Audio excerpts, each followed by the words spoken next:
ये 15 नंबर का। 5 प्रश्न विज्ञान के आते हैं, 5 राज्य व्यवस्था के आते हैं और 5 प्रश्न राजस्थान भूगोल के आते हैं। ठीक है, इस तरह से हमारा ये 60 नंबर का हो रहा है।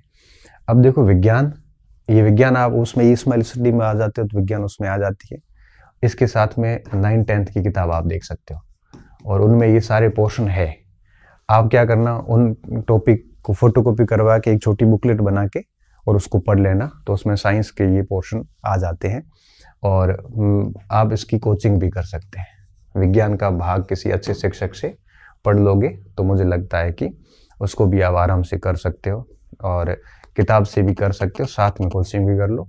ऐसा है नहीं कि बिल्कुल छोड़ दो, ऐसे कोशिश प्रयास तो यही करो कि एक सवाल तो निकले कम से कम। पूरा छोड़ो, उससे अच्छा है कि जैव विविधता, पर्यावरण संरक्षण यही पढ़ लो, 1-2 जैसे गति के नियम देख लो थोड़ा बहुत। ऐसा कर लोगे तो आपका कर्म अच्छा होगा। तो क्या इनसे ही अगर 2-3 प्रश्न आए ना तो 2-3 हो जाएंगे।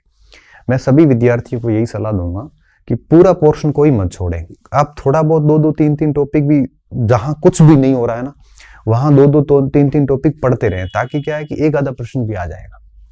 अब मैं आपको बात बताऊं, जैसे मेरे विज्ञान था, जब मैं फर्स्ट ग्रेड की तैयारी कर रहा था तो मैंने 9वीं और 10वीं के अलावा, मेरे पास तो उस समय कोई किताब नहीं थी और मैंने उसके सारे टॉपिक बढ़िया पढ़ लिए थे, है ना। तो उसमें से मेरे 3-4 प्रश्न बड़े आराम से हो गए थे, क्योंकि उनमें से सीधे सीधे प्रश्न आए थे। अब मैं छोड़ भी सकता था, क्योंकि कि यार इतना कौन पढ़ेगा, 5 सवाल है ये वो, लेकिन नहीं, मैं तो कहता हूँ कि जो जो अपने दायरे में है उनको तो आप पढ़िए। और ये सारे एनसीईआरटी के टॉपिक है।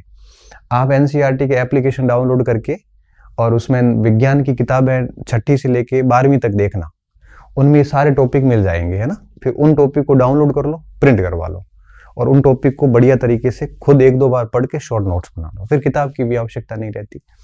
और अगर आप कोचिंग पढ़ लेते हैं तो मुझे लगता है फिर किताब की भी जरूरत नहीं है। कोचिंग में इसलिए कह रहा हूँ, गणित, विज्ञान और रीजनिंग की, रीजनिंग समझ में आ रही तो ठीक है, गणित और विज्ञान की कोचिंग इसलिए कह रहा हूँ कि कईयों की अच्छी नहीं होती, तो एक बार प्रयास कर लेना चाहिए। फिर भी नहीं हो रहा है तो फिर अलग इश्यू है ना, इसमें ये हो जाएगा।